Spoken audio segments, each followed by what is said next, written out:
Hey guys, Pete here, HVAC Greatness. I want to address the whole thing with employees. I know you need employees and you're wanting to hire specifically skilled labor, right? Service technicians mostly, installers, maybe salespeople. Guys, if you want to grow your company, you're going to have to build a team. And in order to do that, you're going to have to learn how to attract quality employees. I'm hearing this over and over, Pete, they're not out there. Well, there's fewer of them out there for sure, but here's the problem. You need to ask yourself this realistically. Maybe they're out there, but why should they come to work for you? Why should they work for you? What do you have to offer? Before you take that in a negative fashion, I had the same problem. Why in the world would they want to come to work for me? Because I can remember that first hire. Who wants to go to work for some one-man operation when they can work for a bigger company over there and get benefits and be a part of something bigger? One of the first things that you need to do after you have this epiphany, one of the first things that you need to do is realize that people don't see you for what you are. You're better than what you're projecting. Maybe you do great work. I hope you do great work. Maybe you're honest, you treat people right. Maybe you know that if they'll do business with you, the customer is way better off than if they work for a mega company or whoever out there. I'm talking about customers here, of course. So why should customers buy from you? These two things are joined at the hip. The same thing that attracts high quality customers attracts high quality employees. If I'm a master technician and I've got experience, why in the world am I going to come work for you? If you can create something that's compelling, now all of a sudden, why wouldn't I? Quick story. I moved from Dallas, Texas to Charlotte, North Carolina way back in the 80s. I had about 3 years of U.S. Army heating and air conditioning technician experience. It's probably worth about 3 months in the field. Another year and a half field experience residentially, like commercially in Dallas.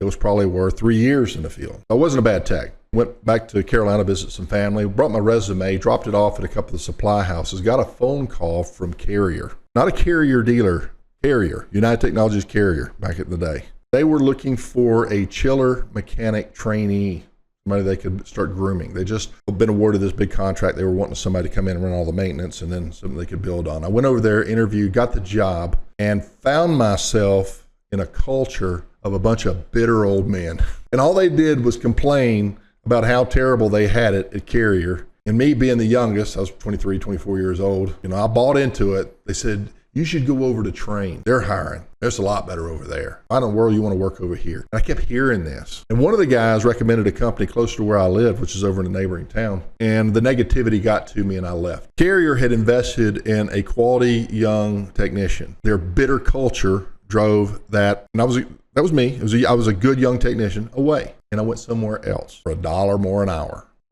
And so the same negative old men were there year after year after year and they never left. All they wanted to do was sit around and gripe. I think that speaks to human nature and I think it speaks to culture. Let me cut to the chase.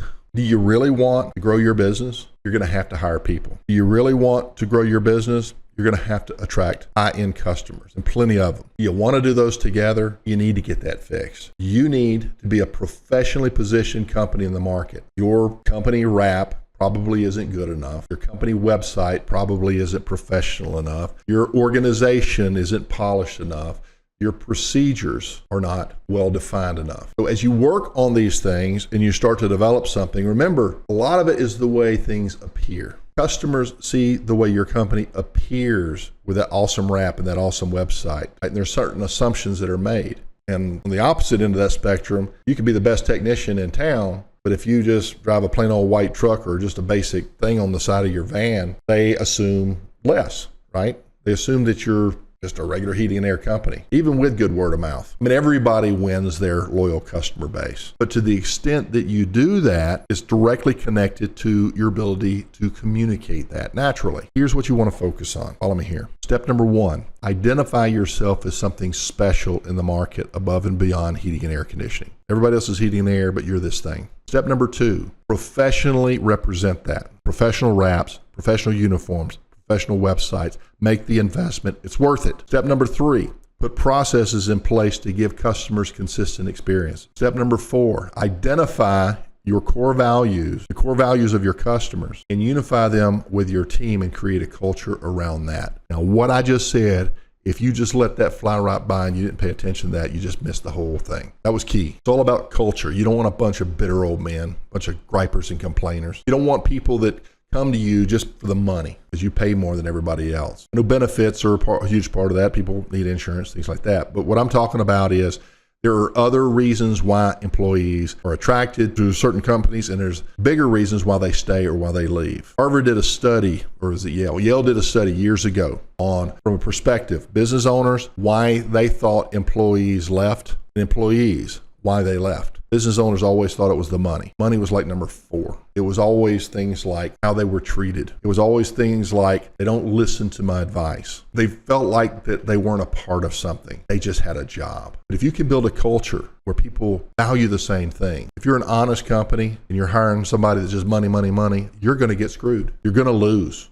You're going to invest money in that person. They're going to drive customers off that were attracted to you for different reasons. And you think because they had all that experience, that's a good hire. I mean, you need the experience. Of course you do. This is a technical trade. But you also need for customers to bond to you. People want to do business with people. I know we're in the AI industry and other things. People want to do business with human beings. We're seeing that. YouTube is demonetizing AI exclusive content that's being mass produced out there and posted up to YouTube. They don't want it.